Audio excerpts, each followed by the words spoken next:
I was super into behavior and how women specifically were participating in health behaviors and why.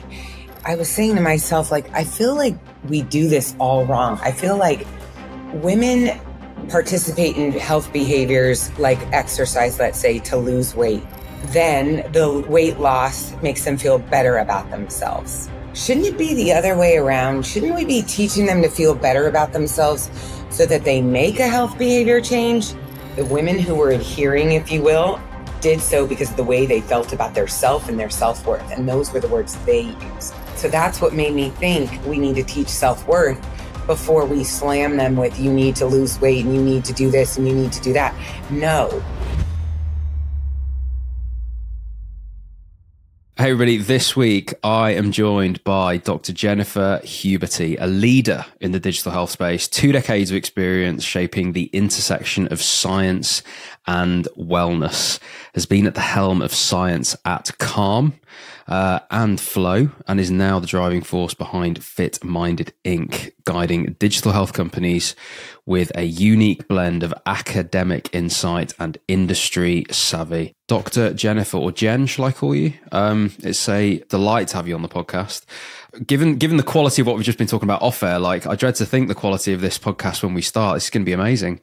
But yes, delighted to have you on. Sure. You've been clearly a leader in the digital health space for a while. Some incredible companies you've been part of: Calm, Flow Health, basically household names in the health tech world, particularly here in the UK. And now blending your knowledge of science with growing your own business as well as other people's businesses, which I'm excited to get into. Mm-hmm. So I guess for the benefit of our listeners that might not have read your website word for word like I have, why don't you tell us a little bit about your story? Well, I'll start like a little bit back when I was a child, only because I think it's interesting because it all circles to health. But I was raised by a mother who taught aerobics for a living. So my dad ran a automobile business for my grandfather that he owned in LA. And my mom worked for Richard Simmons. She was at one of his very first clubs he ever had in Beverly Hills. She would drive there every day and teach aerobics. And then he opened up one in Woodland Hills. And I literally grew up in daycares at Richard Simmons Anatomy Asylum. That's what they were called. Richard Simmons Anatomy Asylum. I swear to God. What a name. And there was a overweight room and a regular room. God. Like, wow. Crazy. I know. I look back and I'm like, and my mom carried her bag in with her Michael Jackson and Madonna records, right? And she would switch records and teach her aerobics. And I was in the daycare hanging out at even 13, waiting for my dad to pick me up so she could teach aerobics. Anyway, so health and wellness was like always a part of my childhood. And I remember when I went to high school, I was like, what the heck am I going to do when I go to college? And my chemistry teacher, I loved her. And I was like, I want to do like exercise physiology. She's like, that's a lot of chemistry. And I'm like, oh, I guess I could do chemistry. And so that's what I did. I went to school for exercise physiology and I got my bachelor's, my master's, and my PhD in exercise physiology. But what changed for me was when I was in my PhD, I was like, I'm basically going to be a very trained personal trainer. Like, do I want to have a PhD in personal training? Like, what the hell am I doing with this degree? And then I realized like I was super into behavior and how women specifically were participating in health behaviors and why. And I ran some interventions and started to learn a little bit about how you help people change their behaviors. And it was funny because I was saying to myself, like, I feel like we do this all wrong. I feel like women participate in health behaviors like exercise, let's say, to lose weight. And then the weight loss makes them feel better about themselves. But I actually have papers about this where I thought, shouldn't it be the other way around? Shouldn't we be teaching them to feel better about themselves so that they make a health behavior change? Like, why should it be dependent on their weight? I don't get this. And when I searched the literature, it was like everything was physical, physical, physical, physical, physical. If you took the definition of self-worth, It was like, or self-concept was the word. It was physical, and then there was social, emotional, and what they called at the time academic, which I later coined knowledge because I developed my own tool. I validated it and published it because I was like, this is baloney. So I built, this is where, so I'm on a Stairmaster one day at 24 Hour Fitness, and I'm thinking to myself, I'm finishing up my PhD, and I'm like, what the hell? How do I get women to be physically active? And how am I going to teach self-worth? Like, how do you do that? And so I was like, I'm going to start a book club. I literally said that to myself. I'm going to start a book club. Oprah has book clubs. I'm going to start a book club. Because remember when Oprah was doing all those book clubs? So that's what I did.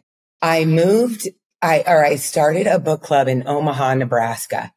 And the book club was going to be all about women who wanted to improve their health behaviors, but not weight loss as their number one goal. And they just want to learn about how to practice health behaviors and feel better about themselves. And I was going to use books that could help us do that. And I picked out the books and I developed one. This was when the newspaper was really a powerful way to get people. Somebody did an article on me in Omaha, Nebraska. This is where I had my first job at University of Nebraska, Omaha. They had a thing in the paper. University professor starts a book club to change behaviors. And I got hundreds and hundreds of calls. It was freaking crazy. I went to work like the day later, and I'm like, it's like my message machine on my phone said, you have like 280 messages. And I was like, holy crap. And it was women who had called to be in my book club. So I took 20 women and I started one. And then fast forward, by the end of the like 4 or 5 years, I had one and in different locations all across Omaha. And I had master's students running them. I trained master students. They would have to go through the entire book club for an entire semester to train. And when I felt they were ready, then they would lead the book clubs. And then I had them all over. And then I remember one of the most well-known researchers in my field, she caught wind of it. Like, I told her about it at a conference, and she's like, you should start a business. This is a business, and you should write an SBIR grant. And I was like, I don't know. I don't have time. And I literally went through that first 9 years of my professional career as a professor, running that quote unquote business at the university while I was teaching classes and writing grants. So it's like I always had an entrepreneur brain. I didn't have the time to execute it, and I was having like little babies at the time and whatever. But that's actually I had never really told this story before, actually. So like, this is kind of fun. But that's really where it all started, where I was like, I love business, and I love, I based it on science and where the needs were with science. I actually even went through one of those angel investor things at the time and learned a lot about marketing. So that's where Fit Minded came from. This is going to get good, but like I created that book club, and it was called Women Bound to be Active, bound like a book and bound together, because they were social support groups. That was me, no marketing experience, making it up. And then I actually had a little bit of funds to pay a company to do it. And I had Fit Minded, and the logo was a woman who was more voluptuous and had a ponytail in her hair, looked like she was exercising. Okay. So then when I started doing like the things that I'm doing now, like, before Calm, like consulting occasionally or whatever, I just used Fit Minded because it was an LLC, and I got rid of the logo. And then I kind of rebranded the colors and whatever. And I kept the name when I started my business because I'm like, it's a cool name. Fit Minded. It means it could be mental health. It could be anything it could be about your awareness. It could be about anything. If you're fit minded, you could do I was like, this is the perfect name. So I've kept it. And then I left Omaha, Nebraska, because I kind of outgrew the research I was doing there. But this is also where I started with like some entrepreneurial type things. So like, I was working with the health department in Omaha, Nebraska as a professor. And there were these after school programs that were using national programs to get kids to be active or eat better or whatever. And I was like, let's see if these really work. And I would go in and I would evaluate them with monitors and all the things. And we would find out that there were like 2 minutes more of physical activity being done and no changes in nutritional, like in eating behaviors. And it's like, why are all these non-for-profits taking in all these programs that don't even work? Like they're not even serving the purpose of these kids who need something in this time because they can't go home. They have to be in after school. And I remember writing a grant for that and never getting funded. I think I tried 7 times. I was like, okay, I give up NIH. And then I started working with Text for Baby. They were a text messaging service for pregnant women that was completely free. You would dial up and you would get text messages during your pregnancy. And I was like, why are they not giving any messages about exercise and moving your body? This rate made me very angry. So I literally cold called them and said, hey, let me write your messages. Let me test them and you can have all the messages. I will base them on behavior change theory and I will test them in an intervention and then you can have them all. I don't want them for free. And they were like, absolutely. It was non-for-profit, right?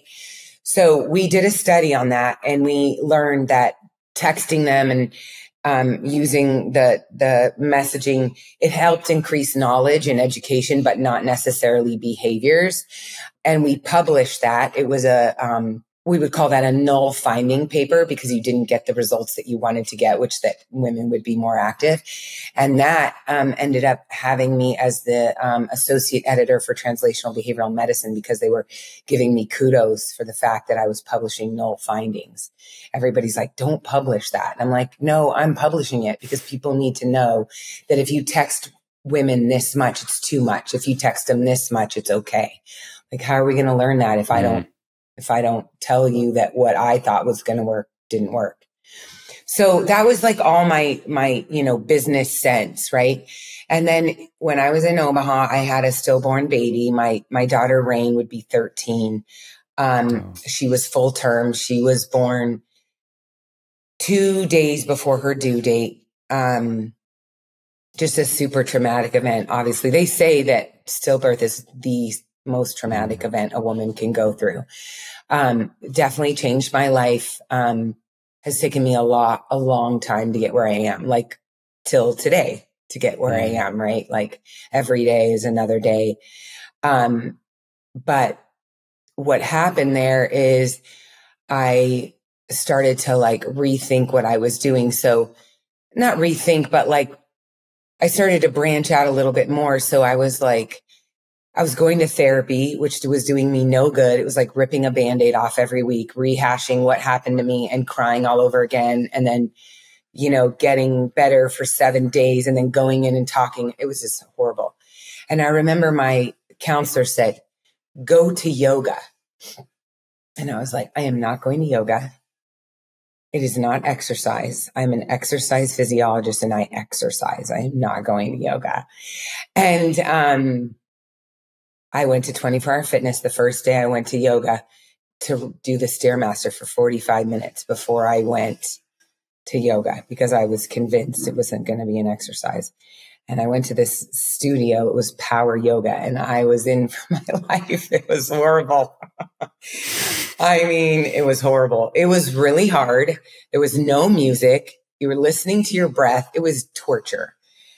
At the time, I thought it was torture. Now I crave it, right? I want to go all the time. But I started doing yoga and then I was like, wow, if I could do yoga and that makes me feel better, then maybe I could help other women feel better. I ended up partnering with Udaya, Udaya. They are a online yoga. They're from Santa Monica. The guy who owns it produced all the, Sylvester Stallone and some other movies in Bulgaria.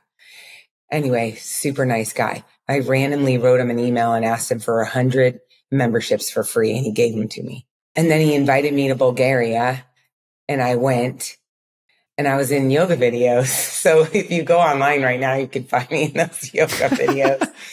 Anyway, so I did research with them, and we found that women who had stillbirth, which this was my first NIH funds. I remember everyone's like, you're going to write an NIH grant for like $700,000 for yoga and stillbirth. You're never getting funded. And I remember the program officer telling me after my first try, I got a really bad score. And he literally was like, don't bother resubmitting this. And I hung up the phone and I closed my office door and I sobbed and sobbed and sobbed because, you know, it was also my daughter and everything. And I was like, you know what? Screw this. I'm writing it. And I wrote it and it got funded. So, I did that project with them and I was able to show that online yoga helps PTSD in these women. So then I was like, wow, like I've done all these things with businesses. And, I started to practice meditation. And then I moved to Arizona and I was like, oh my God, my yoga teacher's in Omaha from Nebraska. What am I going to do? And I remember someone saying to me, Jen, the yoga is inside of you. The yoga has nothing to do with your teacher. And I was like, that makes a lot of sense. You know, I was so attached to having someone helping me through my journey with my daughter, Rain, that I couldn't see that it was me that was doing the yoga, not him. Anyway, so I came to Phoenix and I started practicing meditation and I started using the Calm app. I was like, oh, snap, this thing is working. Wait, I need to learn more about this. And I cold called them. They had no employees. They were like in an apartment building. And they actually said they would partner with me and give me some memberships. And then that fell through because someone was working there that didn't work there anymore. And nobody knew about what we had conversed about. So I went to 10% happier and they go, yeah, we'll do the deal with you. We'll do some research with you. And then Calm out of the blue one day called me and said, hey, we've noticed some notes and did you still want to do this? And I was like, yeah. And that's how I ended up with a paper with 10% happier and Calm in the same study. Wow. Because it just worked itself out and it was in cancer patients. So anyway, then my stuff happened with Calm and about a year and a half in, I never talked to anyone at Calm, like nobody. I just got the memberships and that was it. And I called them up one day and I was like, hey, I'm finding some really good findings with your app. And I want to come and tell you about it. And they were like, okay, but you have to fly here yourself and whatever. So I flew myself there and I gave a presentation and I came home and the same day I got a call from the COO and he was like, can you come back in like 2 or 3 days and give a presentation to a group of people? And I was like, sure. And then he was like, we'll put you up, we'll fly you. I was going to say, if you pay for the flights this time, yeah. Yeah. And I flew there and I gave my talk. I started all my talks with my daughter because that's what brought me to yoga and meditation. And then the growth officer, which God, I love her. She stood up at the end. I didn't know she was the chief growth officer though. And she's like, anybody who's in academe or even, I don't know, even at med centers would understand how amazing this is. She stood up and said, is there anything we can do to help you? Do you need financial support? And I'm like, oh my God, you're asking me as a professor who's like, has no money and writing grants like you're, like that's going to be the death of you. And I was like, this is not happening right now. And then I started growing their research. And then she's like, do you want to lead science? And I was like, absolutely. And then they were like, are you going to leave your job? And I said, no, you don't want me to. I have affiliations. I have whatever. So I basically worked 2 jobs for like 4 years. Wow. I was working as an ASU professor, busting chops. And then I was the director of science at Calm. And then I wrote another grant with Calm, and I ended up getting it. It was $2.5 million. And the day I got that grant, I was like, toodles, wow. I'm leaving the university. I'm going full blown to Calm. And I left. That was a great day.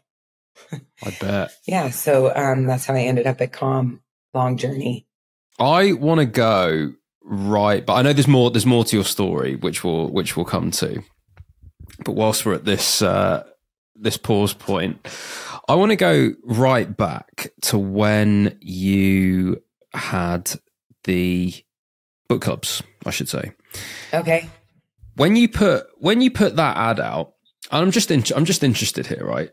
I'm in marketing, and this is an interesting, behavioral science and marketing sort of crossover. When you put that ad out, which said, if I remember correctly, it's for women that want to exercise but don't want to lose weight as their primary goal. Why did that get so many people apply for it?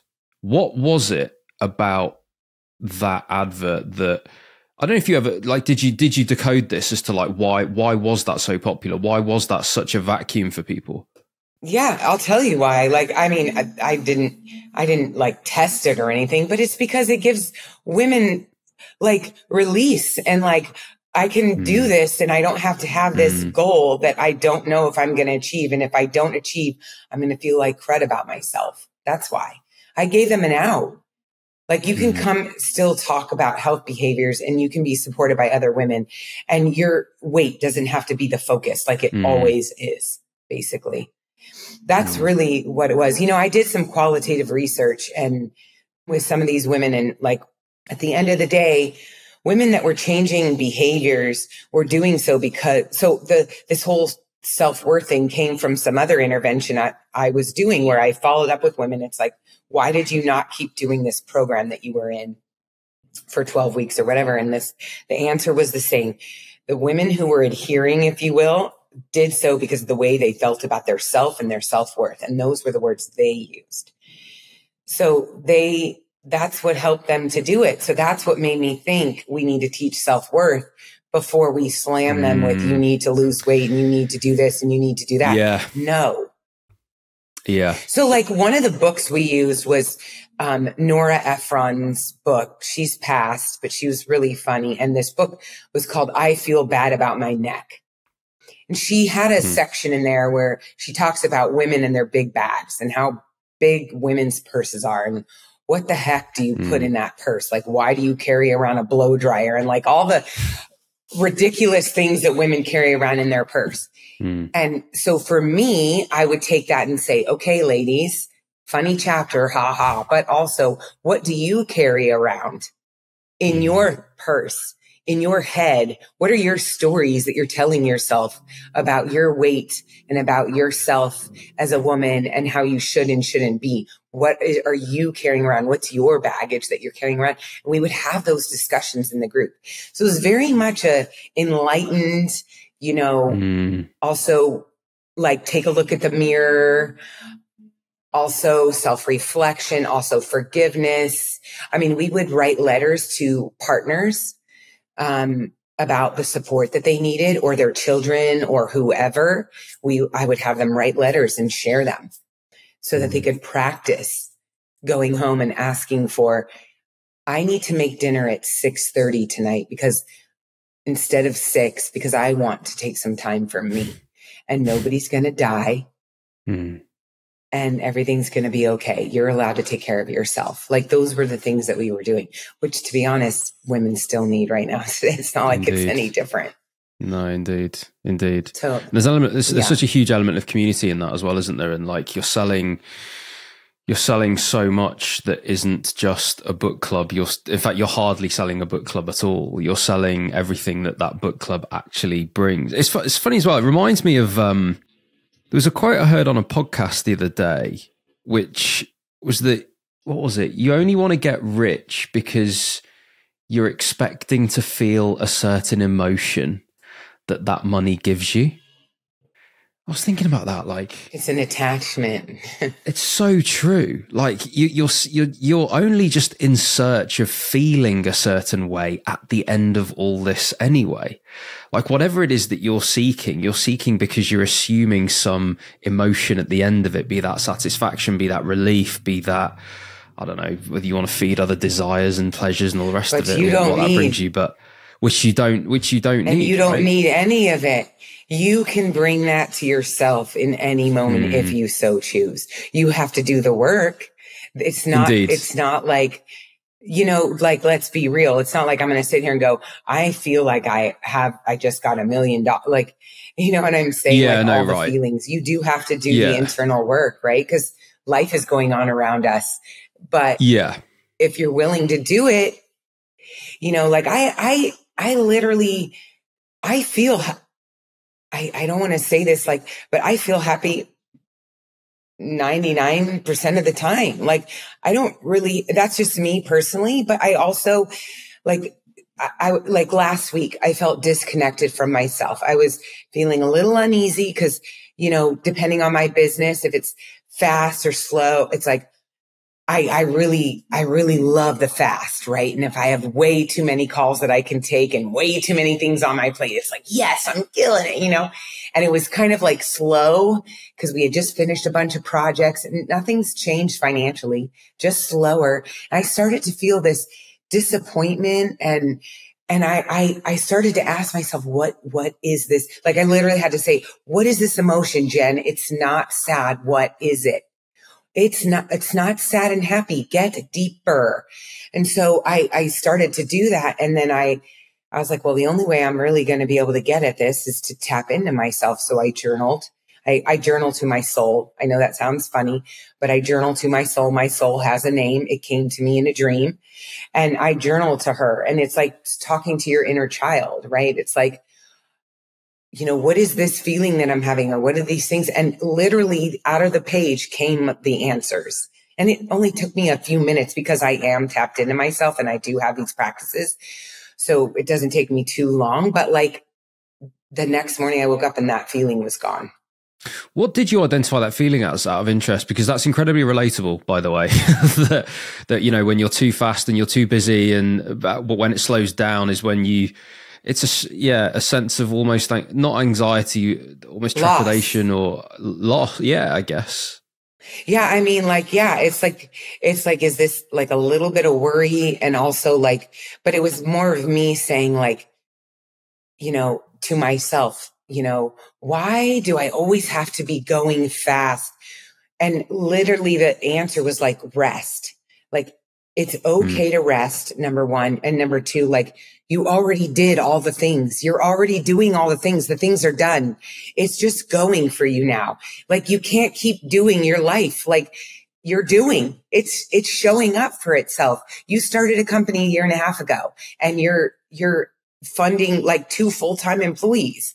That's a lot to say, right? So it's like, Jen, what else do you need to know that the doing is happening? Relax. It's okay. It's time to relax. And I actually went to a breathwork session the next day for an hour. And that's exactly what came is it's time to rest. It is time to rest. The doing is doing. And letting go of like these evil thoughts that they're evil thoughts that have nothing to do with you. It's laughable how evil they are and get rid of them. So it's like, but this is work to do, right? It's not like I have to get in my car and drive to the breathwork class and drive home and tell my husband I'll be around later and maybe miss something. Like there's things that have to happen to do that, but people have to do that. Yeah. And actually, I want to talk about that a little bit, doing the work, because it's not only those things practically, actually, for me, and I know for other entrepreneurs and things like that. And this relates to calm, actually, and something that I want to move on to with research in this space. But you've got to kind of accept an identity as someone that A, doesn't know it all, B, needs help, C, is willing to go and get it, D, believes that getting help will actually change how I feel, and believe in these concepts that you might not have 100% belief in yet, and you might even need to research and do that work even to become okay that these things might indeed help you. I think there's a lot of actual work to do for people that goes beyond simply driving there and, you know, I've got to sit still for half an hour and meditate and all the rest of it. There's actually a lot of identity work that people need to do. But the thing that I wanted to talk about here with regard to like doing the work as well is that, let's say we're talking about meditation or yoga as a form of meditation. Like, you can correct me if I'm wrong here, but my belief, given what I've done in this for myself personally, is that functional MRI studies have shown that brain structure does indeed change with consistent meditation, with practices like yoga. And actually, it is quite literally in the work that the structure of the brain will change. This isn't something you can do one session of and you reap the rewards and reap the benefits.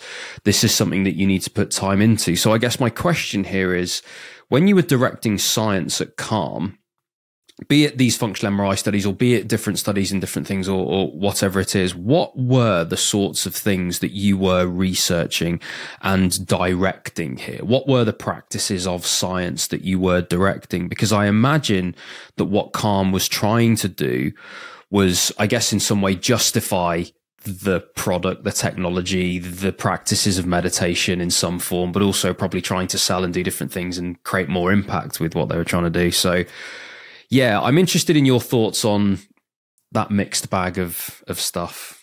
Yeah, so there were a lot of things that I was doing in terms of directing science, which is like what has allowed me to have my own company, Fit Minded, today, because literally the day I sat down and I was getting ready to open my own company, I literally wrote out every single thing I had ever done in 5 years. That's how I came up with my services. It was just like a vomit of like all the things. Some of the bigger things that I think, companies are interested in knowing about and things like that is like, so for example, okay. So when I first got there, they knew nothing about who was using their app.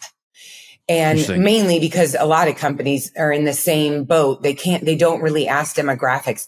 You ask 2 or 3 questions when someone comes into an app and that's it. That's all you get. Otherwise you're going to lose them, right? Yeah. So it's not like you can start saying, what gender are you? What race, ethnicity are you? How much income do you make? And it also is off-putting. No one wants to go into something and all of a sudden you want to know about me. That's rude.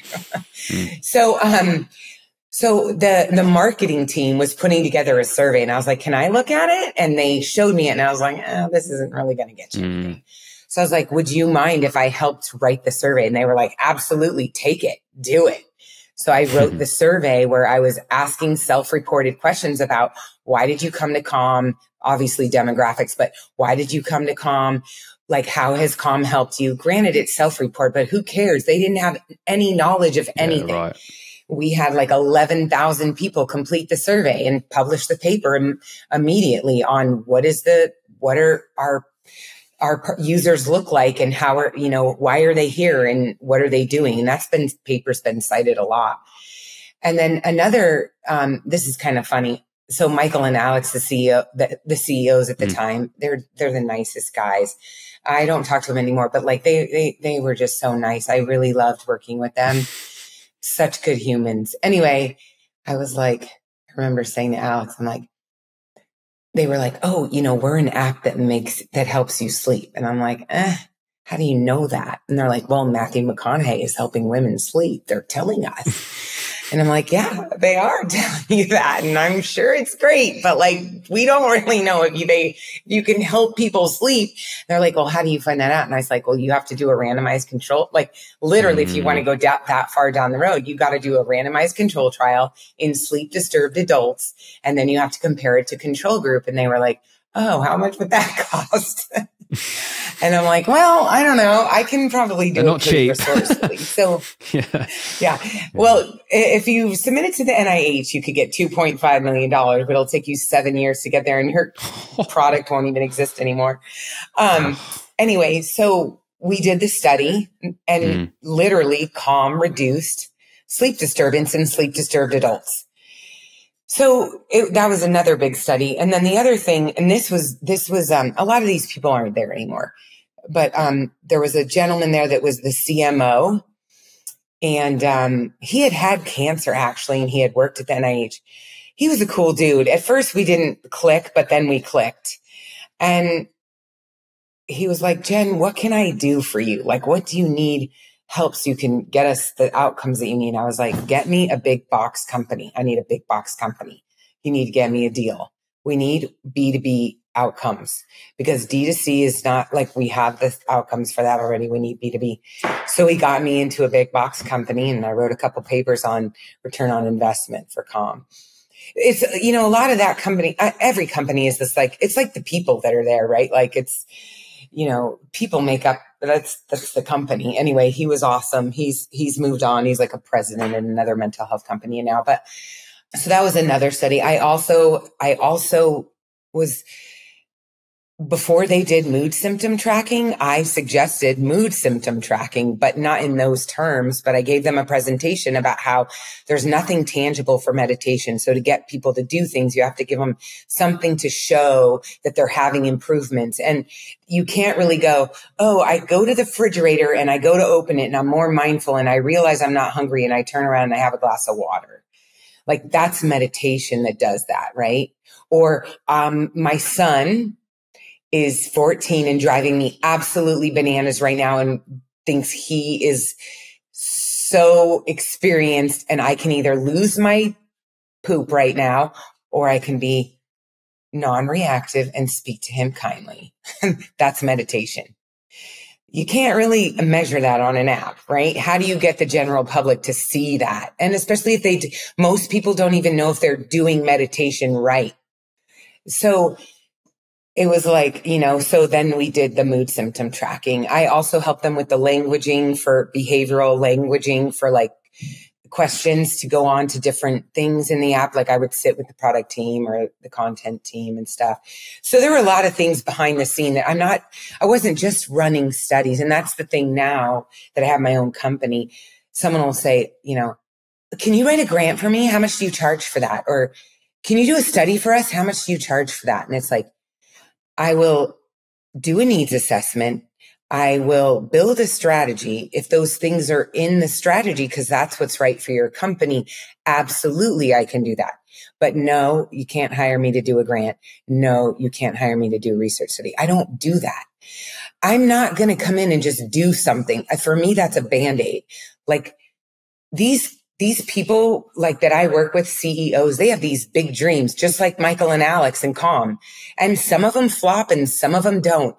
And it's my job to help them succeed, to be their biggest supporter, to help them make informed decisions. And most recently, I don't know, have you read the book by Rick Rubin, The Creative Act? I've not. Oh man, that book is good. You got to read it. But he talks about, everything's art and like, it's amazing. I just love that book. But, I literally see every company like a canvas, right? Like, I don't know what I'm going to draw. I haven't gone to the company. What colors are they offering me? What tools, what methods to build my art piece? Like, I don't even know. Right. So, and most recently, I don't know, who asked me, somebody asked me like, if there was one thing you would want to know from a CEO. And it was this girl in sociology, mental health. Anyway, I said, the best thing to ask CEOs for me is what are your biggest fears? Because if I can figure out some of their biggest fears, there's things in science that we can do to help them make a decision about the things that they're fearful of. And so that's kind of how, like, this is how I ebb and flow and grow. So like, I wasn't there 3 years ago, but now I want to know your fears, man. Tell me them, because I'm going to help you.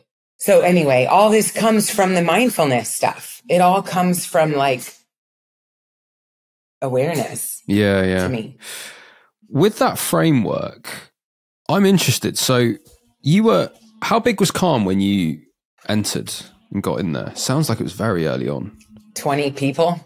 Wow. 20. I don't know. Like they had just moved out of an apartment building. Yeah. Or something. They were in a smaller building. Yeah. From what you observed then, why was Calm successful? Number one, someone was saying, somebody wrote something the other day. I don't know. I read so many things on LinkedIn and half the stuff I'm like, And then half of it I'm like, ooh, this is really good, But someone was saying about how, these companies, these startups, they grow them with people who are like, they can do everything, right? They're like, one day they're the janitor and the next day they're the CTO, right? Like they can do it all. And then once they get established, they let go of those people and they hire like,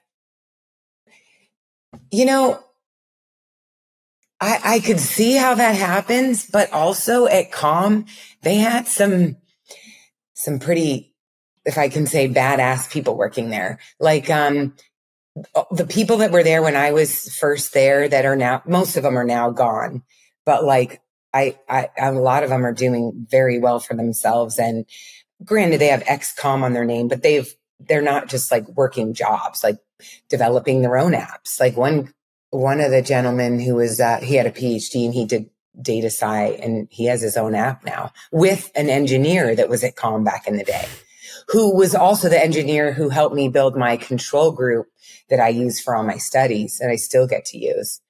So like there's some pretty smart, talented people that were there. So that would be one thing. Two, I'm really big into like manifestation and like put it out there, right? Like this is going to sound funny, but I'll just say I'm 49 and I have been an Usher fan since I was like 19, 20 years old, right? You know who Usher is? Yeah. Indeed.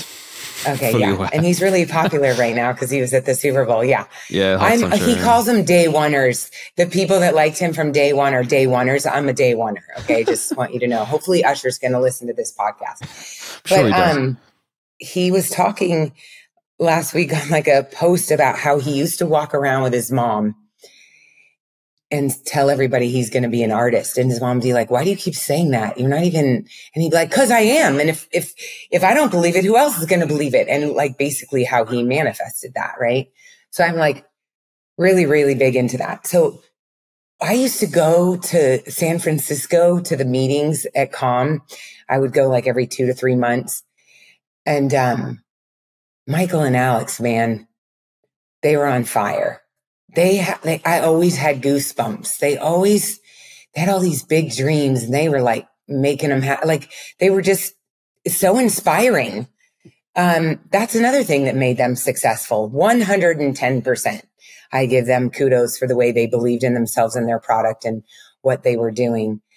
So it was talent, and those were the two biggest things, I think. Obviously, they made smart decisions. They went down the celebrity road with the branding. So everybody knows they're calm because of the branding. They went double down on branding. It's like, how can you go wrong? You know, it's really interesting what you said about some of the the people at Calm then go on to like found their own companies and that kind of thing. And it's interesting to me in the context of what you describe as, or what you call manifestation, right?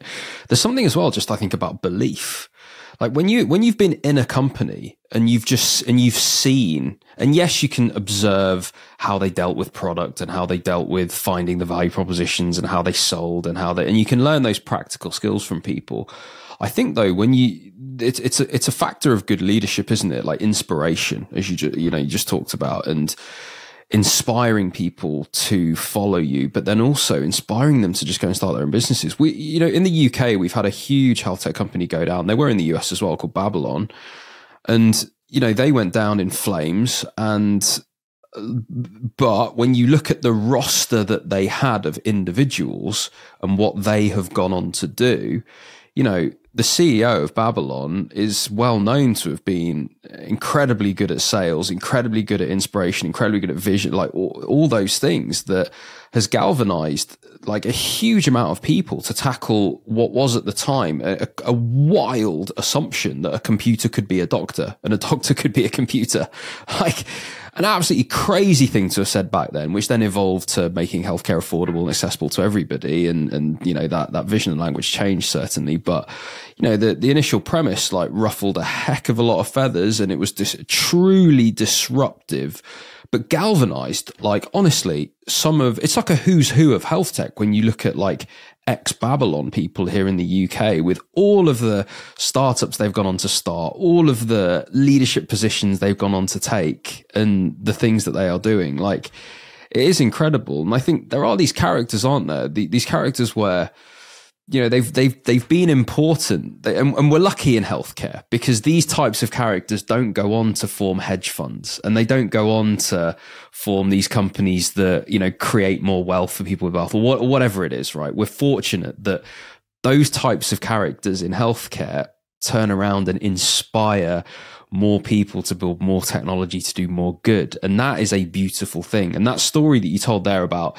you know, an engineer and a PhD, a domain expert and a tech expert, the person who can see the path, the person who can build the product that, you know, sends you down the path, like that ideal pairing of individuals is where else are you going to find that better than in a fast growing, successful startup? You're of course going to find those people, because they're literally just a few seats away from you or a department away from you. And it's what I tell a lot of the university students that ask me where to find a co-founder. It's like, they're at the other end of an email. Like, just make up a few names at the start before the @ symbol, just like, pot luck, just like try something before the @ symbol at your university. Like, geez, like at harvard.edu, like, Jesus, just email some people. Like, it.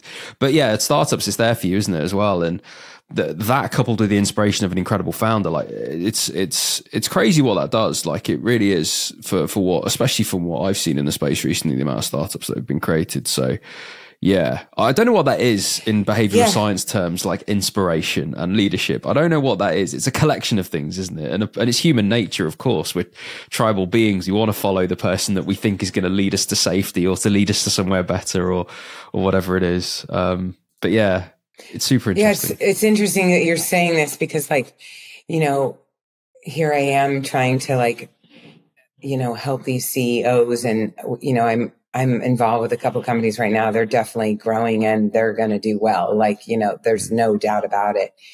And I'm watching them and observing and also helping, right, make decisions or whatever. So I'm doing that in this supporting role and using science strategy. But then because I have my own company, I'm also a CEO. It's really weird. It's like this back and forth. So it's like I just hired a chief of staff like 6 weeks ago. We just announced it on LinkedIn today, actually. And it's a lot of money to hire a chief of staff. And I was like, you know what? We're just going to invest in this. And like, I need this person because I can't be doing all these things that I'm doing. I need to be doing my job. And so it's like interesting how now it's like I'm helping these CEOs and I'm watching them, how they lead and they do things. But I'm also a CEO. I'm trying to grow a company. I'm trying to figure out what my growth model is, right? I'm literally just now working on, you know, a year and a half. Okay, great. It's still good. But it's like, do I want to think about, you know, like a sales, like, so something organized, you know, and maybe a marketing strategy, like maybe at some point, you know, like, and so we're starting to get more business-ish. And it's like, I'm like watching myself be these CEOs that I'm trying to support and trying to go back and forth between these two things. And then also be a leader. So I'm like, I have scientists who work for me. I have a postdoc, I have a chief of staff, and then I have 2 other doc students who are excelling and like graduating any day now. And it's interesting too, because like what we were saying before we started is like, I made up the term fractional chief science officer, right? Like I literally made it up. Like I took it, stole it, whatever. I've noticed some other scientists come out with that term since then. And it's like I was saying earlier to you before this filming is like, it's not something you can like, you can't go to school for it. It's not something that's like taught. It's literally the streets. Like I learned on the streets, right? I learned on the streets of community-based participatory research and being in sliding fee scale situations and by cold calling people and asking them to do things and giving me things and taking a chance and then sitting back at Calm like a sponge and having a chief growth officer that was killer and trusted me and loved everything that I was doing. I'm very fortunate and rode the wave of that. And so like all those things, you can't bottle that up and then pitch it to somebody. It's like a way that I think that it's like indescribable sometimes. Like my chief of staff will be like, Jen, I can see your brain when you're in these meetings. It is crazy. She's like, I don't even know how you're like listening because you can tell your brain is always on. So it's like, I'm in this situation now where it's like, I'm trying to lead scientists, empower them, and female mostly, but it's like empower them to be their own people and follow their own passion and instinct, but also try to train them to kind of do some of this stuff. It's super interesting how this all works. It's very interesting. Again, we come back to, you have to be self-aware. How do you do all this stuff if you are not self-aware? I could just go around being abrasive and pushing people around all the time. Or I can tap into myself. I can have compassion. I can have grace. I can have patience. It always works out better that way. Yeah. And I think I imagine it's frustrating for some people as well to possibly be listening to this podcast thinking like, I just want some real actionable advice here of how I go and become a chief science officer or a director of science or this type of thing. But it's one of those things, isn't it? It's going to look it's going to look completely different no matter where you go, because each company that even has that all titles are made up, let alone this, which is like very newly made up. It could mean something utterly different depending on the company's stage, what the company's doing, or just frankly, just what the company needs in that moment. Like you might be directing a certain research paper, which is going to change everything once you prove a certain hypothesis to be true or not. That might activate an entire sales strategy. That might be the sole focus of the entire thing. A different director of strategy, as you say, might be managing a whole suite of scientists in a wet lab or doing something similar. Like it could look something very different. And so your point there becomes really valid about knowing one's self and knowing what you like and knowing what you want to do with your time. And then if there's a role that happens to be called that you seem right for, then fine. But chasing an arbitrary title like that doesn't sound like the best idea, especially not trying to retrofit yourself into a role like that. Yeah, I mean, and that's true. Like what you're saying, different scientists in different roles. But even like I was saying, I have, let's say, XX companies. Science looks different every single one of those. Yeah, there's nothing identical between them.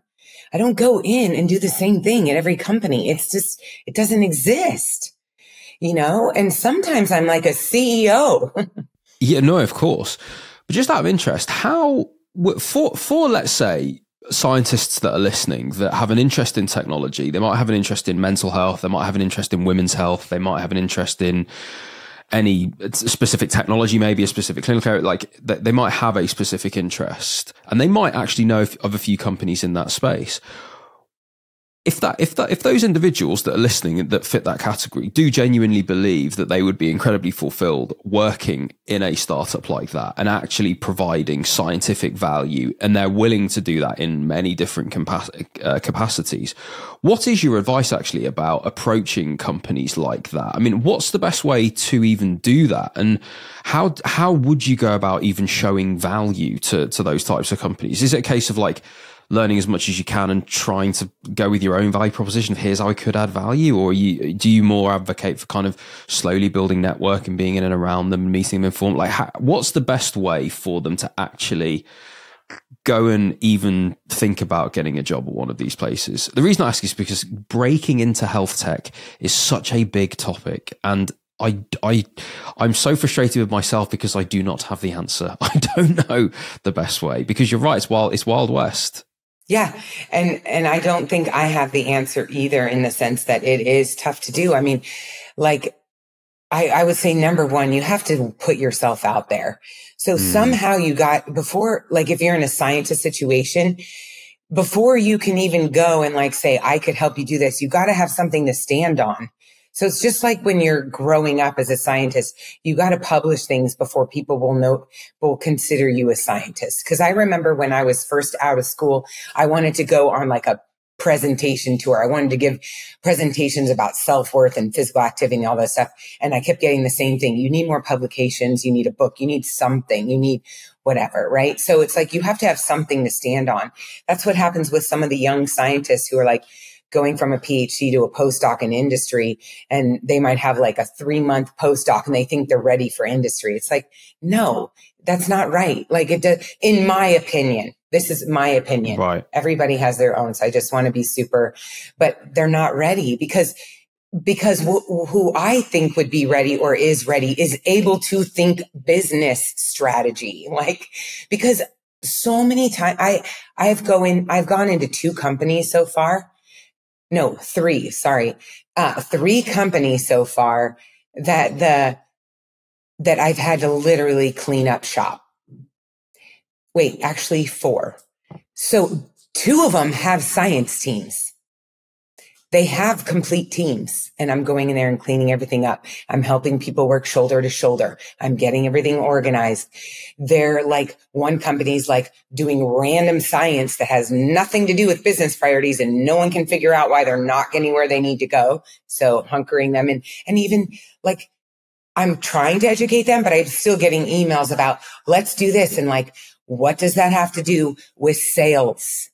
That's not going to get the company, right? Like, so again, or another company, it's like, what have you been doing the last 5 years? I'm not sure what you're paying all your scientists for.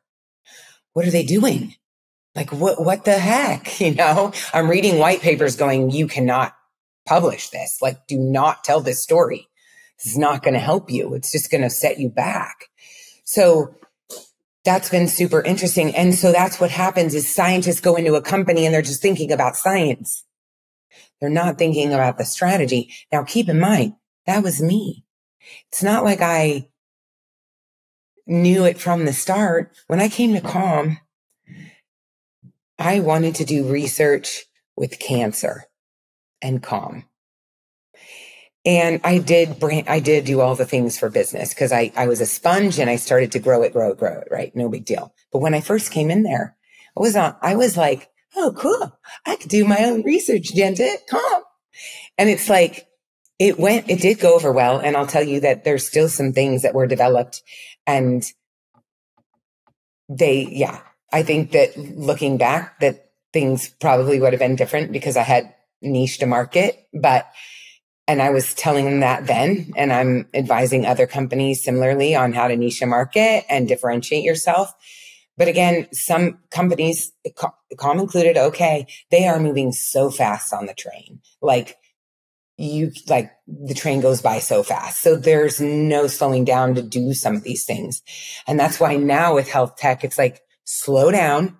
There's so many competitors in the mental health, digital health space. Slow down, differentiate yourself, build the science around it. But again, you take a scientist who's been trained in a university and you throw them in to differentiate a company. Yeah. So I guess what you're saying is it's the value of a true expert, isn't it? A value of a true expert that truly understands the research within a niche, but actually broadly across that niche, enough so that they can think more critically about it rather than just accepting of the facts and trying to, I guess, impose their scientific knowledge of the space. It's not that. It's actually, you need to critically appraise the scientific knowledge of the space to now think about where are the gaps that we can now pull in the business. So it's like, and then where does the science and the business align? Can we prove something that improves sales? Yeah. So I get what you're saying. So this isn't a straight out of university job, is it? That's right. I had a guy who was at a small startup in a very small area, and he had real lived experience of the same thing, the same outcomes that this company was focused around.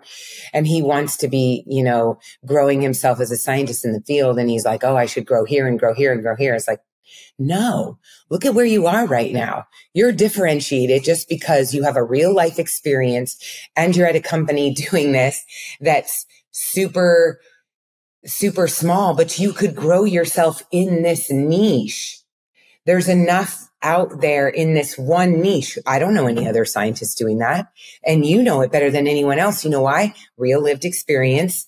And then the science on top of that. It's like someone can talk to me about postpartum depression, PTSD, stress in pregnancy, anything. And I completely, real lived experience, and also all the research and publications I've had.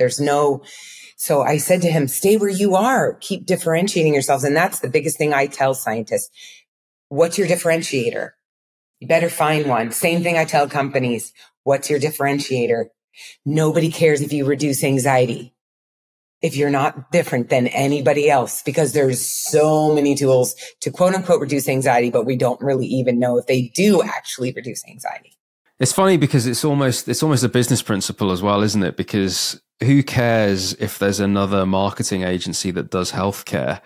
But what if there was one started by an anesthetics and intensive care doctor? You know, like immediately I was differentiated. That's right. And it makes a difference, you know, because our ability to have an opening meeting with people and actually even in the biotech space talk about like RNA and transcriptases and, you know, the proteome and all these things, it just rolls off and all of a sudden. But you have proven yourself in a number of different ways. In other words, when you first started doing this entrepreneurial side, right, you had to show that you were doing something. So like when I first left Calm and started my own company, the first thing I thought of is like, again, this is imposter syndrome, of course, because everyone does this to themselves, but it's like, how am I like, everyone's going to think, oh, she did that at Calm. Well, Calm's so different. How's she going to do it everywhere else?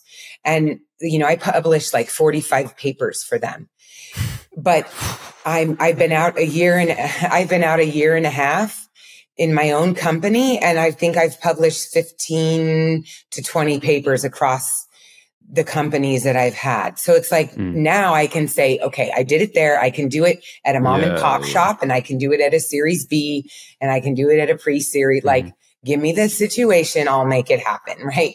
But you have to prove yourself also out in the different markets. So that's the biggest thing, is I'm still having to be a scientist and show my effects, right? Like, I got to have some numbers. I got to have some impact in these companies for me to say to this company, I can do that for you.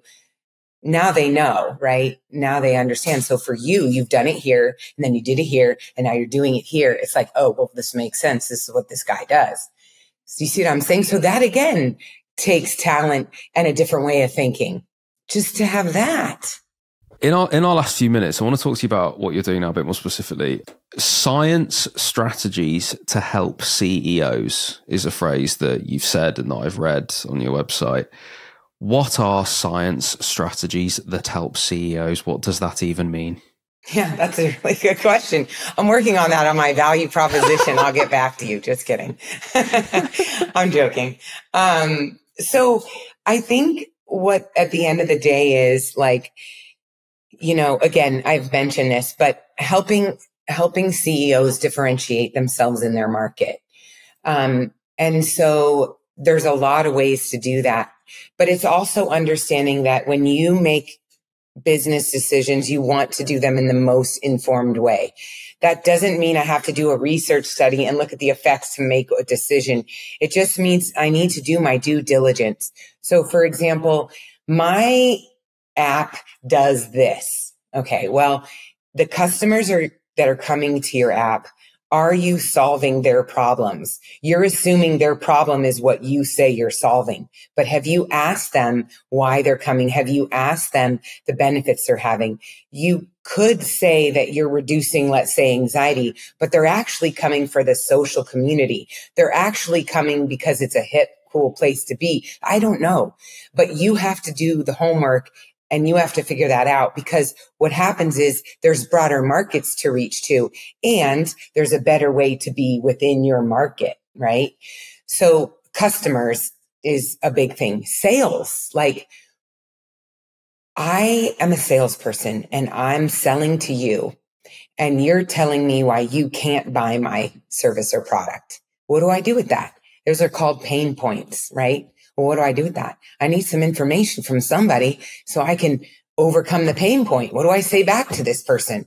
Well, no, we're good. You should trust us. It's like, at the end of the day, there's potentially data or other ways in which to have, like a rebuttal to these pain points. So you're still selling.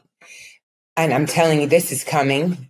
Like right now, a lot of CEOs are like, what's the point in science? Investors don't care. Right now, investors are still very heavily based on retention and engagement, because that makes them money, right? If I'm going to give you $1 million, I better get 5 back. It's the best indicator right? at that sort of level of investment. Yeah, you can argue. That's right. But That's right. 100%. But I was just talking to a VC yesterday. It's going to change. Like It is changing, but it's going to keep changing. And a lot of people who have been on this retention engagement are going to have no outcomes. And then that's it. Like they're not going to accept anybody else in line unless they have data. Yeah. So at the end of the day, you better come with some numbers because and I see companies doing this all the time, hiring retention and engagement salespeople. And I just want to go, oh my God. Yeah. Why are you doing that? You need a behavioral scientist. Chief daily active user officer. Yeah. Yeah. Are you going to go to their house and remind them to use the app and then take care of their kids and then help them? No, you have to have behaviors, whatever it is that your audience or your market calls for. Yeah. And in their defense, of course, they're just pandering to whatever's going to get the next round of funding. Of course, if they're founding the company, they've got that desire to actually make the impact, like you'd hope anyway. I'm sure it is for 99.9%. It's just that, chief daily active user officer is probably just a very necessary thing to get to Series A. But you're right. You tell me if the research is becoming an asset, and of course by proxy, then of course the data is, right? So that's a wonderful shift. That's an ideal shift to happen, because if it actually becomes about the science, then we're talking about a shift in quality here. It's not just those who are loudest with getting their first 1,000 users that are then going to get the next round of funding. If it can actually be about who got their first 1,000 outcomes, positive clinical outcomes, then it becomes slightly different. And it actually affects who's going to get that investment. That's right. But remember, it's the customer at the end of the day. So if we're in mental health, if we're supposed to be solving mental health and making mental health better, we have to do a better job. We have to do what they need and want, and they don't always know. So you got to keep trying and testing what I call bootlegging things until you get a bite, and then you throw it in your product. You don't just make something and then, because we're on a quick train and we want to I totally get that. I can respect it too, right? Those people have to pay their bills. Those people have kids or partners or whatever it is. So everybody at the end of the day has responsibilities and needs. But also we have to do our due diligence. Like one of the companies I work with is a measurement-based care model. And no, it is not ideal to get somebody to fill something out every 30 days. But they're doing the best care that way because that's what the numbers are telling them. And that's how their behavioral coach, therapist, psychiatrist should be, not a year at a time or not taking a guess, right? So it's okay. And then me and product, we get together and we work together about how to get those people to complete those 30-day surveys. Because at the end of the day, that company wants to be in a measurement-based care model and they're growing. It's working. So again, it's a good positive note, I guess, to end on the fact that if we are seeing this shift in the fact that we were seeing the first 1,000 users get investment, if we're actually getting the first 1,000 outcomes get investment, and that causes this shift in quality towards companies that are doing the research, that are getting the data, that are being able to show the numbers. And then if the investors themselves are becoming more educated in this, and we are seeing this as well, we're seeing far more educated health tech investors, far better decisions being made, far better questions being asked in those due diligence processes. And, plenty of clinicians are now becoming VCs and all those different things. It's an incredible time to be in the space. Jen, it's been a pleasure. If you want to leave people with one thing, whether that's something from behavioral science, whether that's something else to do with the people that you're helping, even in your company now, or whether it's just a tip about being a CEO, what's one thing that you'd like to leave our audience with today? It might sound a little cheesy, maybe, but I would say across being a CEO, being a leader, being a support team member for someone else's company, being a scientist that's trying to grow or reach their what they want to do with their career. It's at the end of the day, it all comes back to the same thing, is you have to know yourself and you have to listen to yourself. like you always have to do that, obviously with kindness and compassion, but you really have to listen to yourself because there's so much noise out there. And in all those situations, you'll be better at those things if you're listening to yourself, and exactly how I got to where I am. So beautiful. Beautiful. Jen, it's been a pleasure. Thank you so much for joining me.